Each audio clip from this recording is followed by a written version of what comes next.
अध्यक्ष महोदय, आज इस महान सदन के समक्ष हरियाणा के वित्त मंत्री के रूप में वर्ष 2026-27 का तथा हरियाणा नॉन स्टॉप सरकार का 12वां राज्य बजट प्रस्तुत करते हुए मैं भावातिरेक से अभिभूत हो रहा हूं। सर्वप्रथम प्रदेश रूपी परिवार की अपनी प्रत्येक श्रद्धेय मां, प्रत्येक प्यारी बहन, प्रत्येक सम्मानित बुजुर्ग, प्रत्येक साथी भाई और प्रिय युवाओं को नतमस्तक होता हूं। मैं उन्हें विश्वास दिलाता हूं कि मेरे आज के हर बजट प्रस्ताव के पीछे केवल और केवल डबल इंजन सरकार की आपके उज्जवल भविष्य के प्रति अटूट कटिबद्धता है। हमारे यशस्वी प्रधानमंत्री श्री नरेंद्र मोदी जी के नेतृत्व में आज भारत केवल एक उभरती हुई अर्थव्यवस्था ही नहीं बल्कि वैश्विक मंच पर एक आर्थिक शक्ति के रूप में प्रतिष्ठित हो चुका है। विश्व की प्रमुखतम अर्थव्यवस्थाओं जैसे अमेरिका, चीन, जापान, यूरोपियन संघ इत्यादि में भारत लगातार चौथे वर्ष सकल घरेलू उत्पाद में सर्वाधिक विकास दर दर्ज कर रहा है। निसंदेह यह 140 करोड़ भारतीयों की सामूहिक ऊर्जा का परिणाम है। मोदी जी के विकसित भारत 2047 के संकल्प की सिद्धि यात्रा में हरियाणा एक अविराम और अथक विकास इंजन बने रहने के लिए कटिबद्ध है। माननीय अध्यक्ष जी, इसलिए हमने हरियाणा को वर्ष 2047 तक $1 ट्रिलियन की अर्थव्यवस्था बनाने का लक्ष्य तय किया है। इसे प्राप्त करने के लिए हमने हरियाणा विजन डॉक्यूमेंट 2047 नामक रोड मैप तैयार किया है। इसका लोकार्पण गत 24 दिसंबर को पंचकुला में माननीय गृह मंत्री श्री अमित शाह जी ने किया था। 19 सितंबर 2024 को जारी किए गए हमारे संकल्प पत्र तथा हरियाणा विजन डॉक्यूमेंट 2047 ये दोनों दस्तावेज मेरे आज के बजट के मुख्य प्रकाश स्तंभ हैं।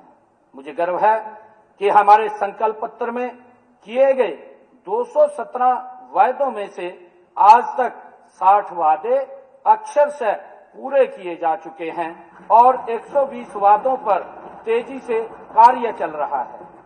माननीय अध्यक्ष जी, वर्ष 2020 में आदरणीय श्री मनोहर लाल जी द्वारा शुरू की गई बजट पूर्व परामर्श की राह पर चलते हुए मैंने गुरुग्राम में 6 जनवरी से लेकर पंचकुला में 27 जनवरी तक कुल 13 बैठकें उद्योग जगत, शिक्षा क्षेत्र, महिला वर्ग, स्वास्थ्य क्षेत्र, किसान भाइयों व बहनों, सरपंचों, पार्षदों, युवा संगठनों, सांसदों और विधायकों के साथ की हैं।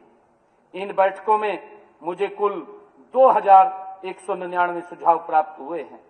6 जनवरी को ही मैंने एक AI चैटबॉट की शुरुआत की थी, जिसके माध्यम से मुझे लगभग 12,400 सुझाव प्राप्त हुए हैं।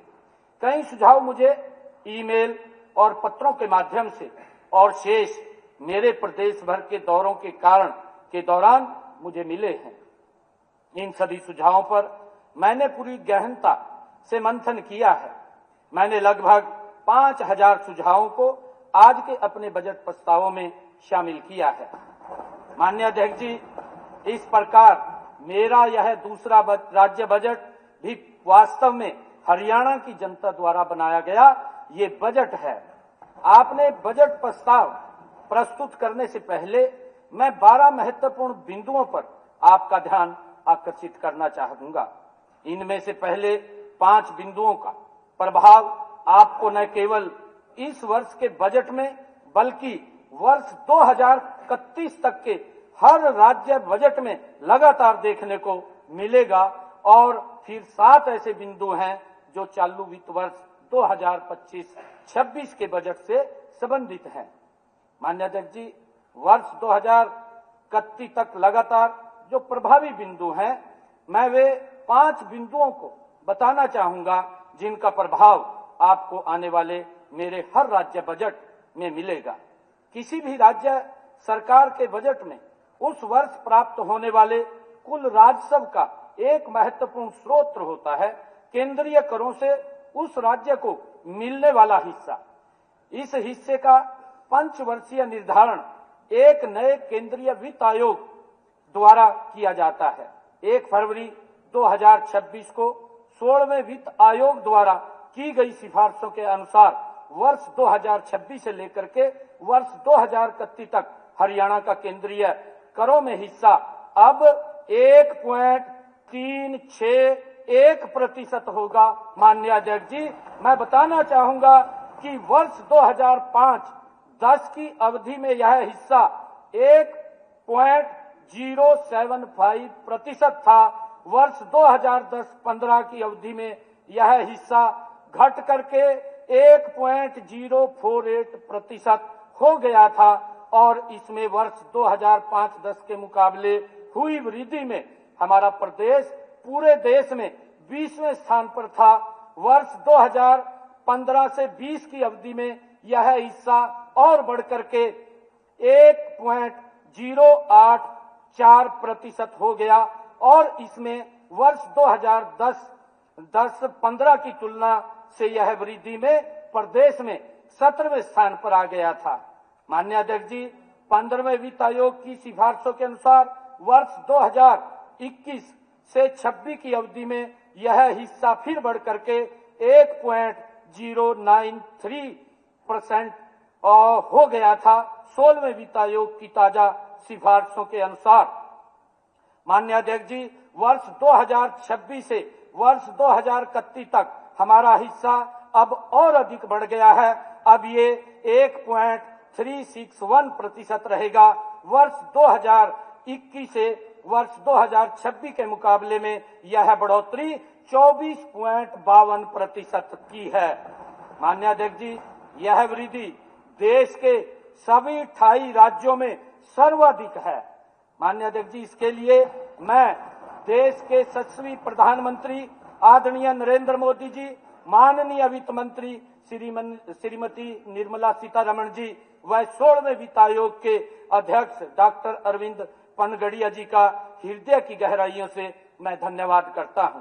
इस वृद्धि को वर्ष 2026-27 बजट के संदर्भ में देखने से स्थिति और भी स्पष्ट होती है। वर्ष 2005-6 में 13,853 करोड़ के हरियाणा के कुल राजस्व में केंद्रीय करों से मिले हिस्से से राजस्व था 1,201 करोड़ अर्थात कुल राजस्व का केवल 8.7%।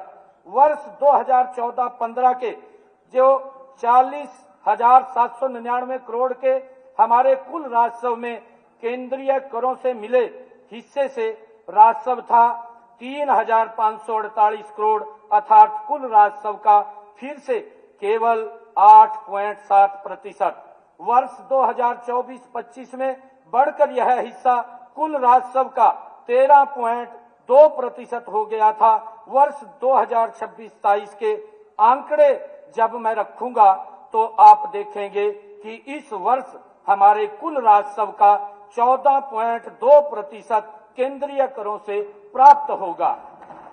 ये आंकड़े माननीय अध्यक्ष जी, ये आंकड़े डबल इंजन सरकार की अवधारणा के सबसे सशक्त परिचायक हैं। गत 10 दिसंबर को विश्व बैंक के बोर्ड ने वायु प्रदूषण रोकने के लिए हमारे हरियाणा क्लीन एयर प्रोजेक्ट को स्वीकृति दी है। वर्ष 2031 तक सभी जिलों में चलने वाले इस प्रोजेक्ट के लिए हमें कुल 2,716 करोड़ की सहयोग राशि विश्व बैंक द्वारा दी जाएगी। इसमें 44 करोड़ अनुदान के रूप में तथा 2,672 करोड़ केवल 2% की ब्याज दर पर सहायता लोन के रूप में उपलब्ध होगी। विश्व बैंक के व्यापक वैश्विक ज्ञान के सहयोग से वर्ष 2031 तक हम 6 महत्वपूर्ण लक्ष्य प्राप्त करेंगे। प्राथमिक कणिका तत्व PM 2.5 में 122 किलो टन की कमी लाते हुए